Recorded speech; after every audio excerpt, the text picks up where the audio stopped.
Let's go straight now to Columbia in South Carolina, where, as you can see, the Confederate flag is being brought down from outside the State House there. This, an act of some significance, of course, in the South of America. The Confederate flag had been divisive for many, many years, as it served as a symbol of the slavery movement. Of course, the flag of the Confederacy, which chose to secede from the Union of the United States in the 19th century in protest against what it saw as actions against slavery. But in recent times, of course, it was adopted by, amongst others, Dylann Roof, the individual responsible for the killings, or believed to be responsible for the killings of 9 black churchgoers in Charleston. Let's bring in our correspondent, Michelle Clifford, who's watching events from Washington. And Michelle, explain in a little bit more depth the significance of this particular moment. Frankly, some people will have been surprised to hear that it actually required a vote in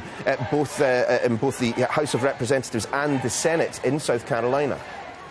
That's right, and it's a moment that was hard fought for. That flag has flown either on the state capitol or in the grounds of the state capitol for the last 50 years. It was actually put up to commemorate the 100th anniversary of the American Civil War, and it was left there in protest at the civil rights movement of the 1960s. So clearly it was a toxic emblem for black Americans. They absolutely hated seeing it flying there so publicly. But for a lot of people in South Carolina, it is seen as an emblem of heritage. It honours the fallen of that American Civil War. Hundreds of thousands of soldiers died, and we have to remember that many of them were poor men who were conscripted. They had no choice but to fight, and their families used that flag very often to mark or honour their graves. So it was clearly a very divisive flag in the South of America. As I say, it's flown there for 50 years, but I think events of 3 weeks ago, when those 9 black churchgoers were gunned down, I think that was a seminal moment,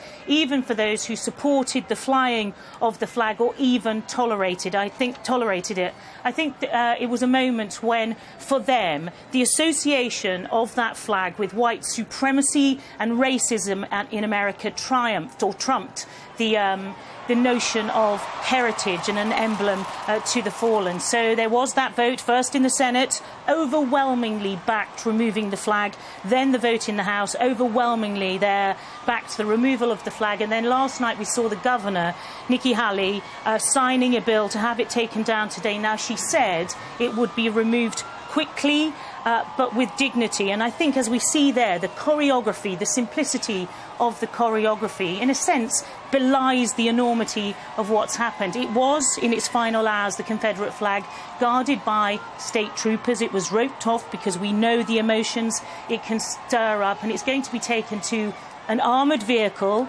That armoured vehicle will drive it to the Confederate relic room, and it's actually going to be stored in a multi-million-pound display cabinet, and that was a concession that some of the lawmakers gave to those who were opposed to the removal of the Confederate flag. But we can't underestimate the significance of this for so many people, not just in South Carolina, but in the South and across America. For black Americans, many of them, they regard it as toxic as a swastika. They didn't want to see it flying there publicly. What people have said, if you want to fly it in your own home, if you want to put it on a grave, that's up to you. Although there is an issue now about whether federally supported cemeteries should be allowed to fly the flag. This issue has now moved to the Capitol in Washington, D.C. to see if there need to be other measures to remove the Confederate symbol right across America.